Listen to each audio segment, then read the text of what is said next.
Dans l'enceinte de l'Assemblée nationale et la parole est à Madame Obono, 265. Merci, Monsieur le Président.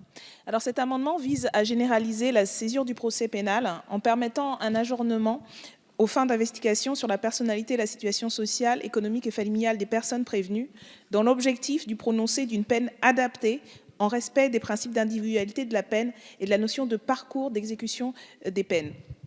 Comme le souligne l'Association nationale des juges d'application des peines, il faut sortir de l'ambiguïté actuelle selon laquelle il est débattu en même temps de la culpabilité de la peine.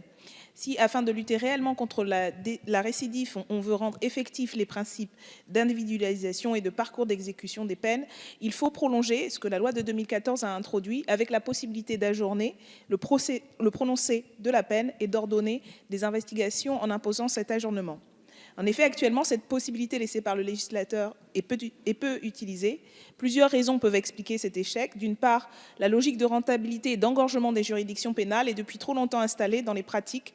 D'autre part, la culture judiciaire de l'unité du procès pénal conduit le juge correctionnel à délaisser, faute de temps, toute réflexion sur le post-peine, renvoyant ainsi le débat sur l'utilité de la peine et son mode d'exécution devant le ou la juge d'application des peines.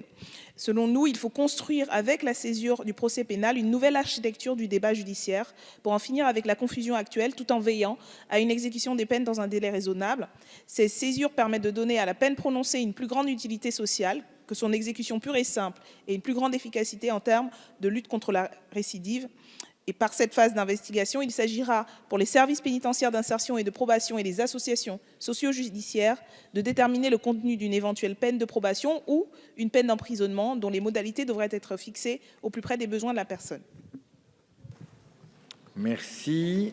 Alors ça c'était le 265, avis de la commission, monsieur le rapporteur. Nous partageons les objectifs affichés ou affirmés par Madame Obono. Il n'y a pas de difficulté. La seule différence, c'est que existe déjà, et d'une manière souple, la logique de l'ajournement du prononcé de la peine pour tenir compte de la personnalité du condamné. Ce que nous ne souhaitons pas, c'est le voir instauré de manière automatique, y compris parce que dans beaucoup de cas, il faut le reconnaître, la juridiction est suffisamment informée de la personnalité du condamné pour pouvoir juger immédiatement sans avoir à attendre. C'est donc pas un désaccord sur le fond, mais un désaccord sur la méthode qui consiste à ne pas le rendre automatique.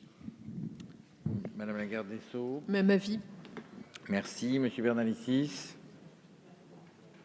Monsieur le rapporteur, on peut se dire que par bon sens, effectivement, on peut ajourner le procès, qu'il n'y a pas besoin que ce soit automatique, parce que finalement, dans bien des cas, tout est très simple. Mais l'état actuel des choses, c'est-à-dire l'état d'aujourd'hui, fait que ce mode de fonctionnement conduit à beaucoup d'incarcération et à peu d'individualisation de la peine. C'est ça la réalité de notre système judiciaire aujourd'hui. Notamment parce que l'ajournement, bah oui, ça prend du temps.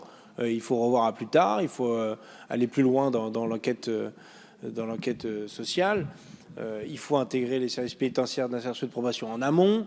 Ah, c'est un peu plus compliqué, j'en conviens, y compris de le faire pour tout le monde.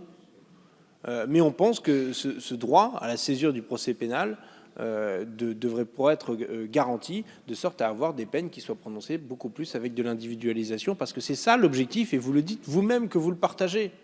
Alors faisons-le, faisons-le. Arrêtons de nous cacher derrière notre petit doigt et dire, bah oui, pour une minorité de cas, on va faire la césure, puisque c'est une minorité de cas, en réalité. Et puis pour la majorité, eh ben, ma foi, on va continuer. Parce qu'en fonctionnant de la sorte, vous n'atteindrez pas vos propres objectifs. Et c'est là, on le sait, de toute façon, toute l'hypocrisie de votre discours. Merci.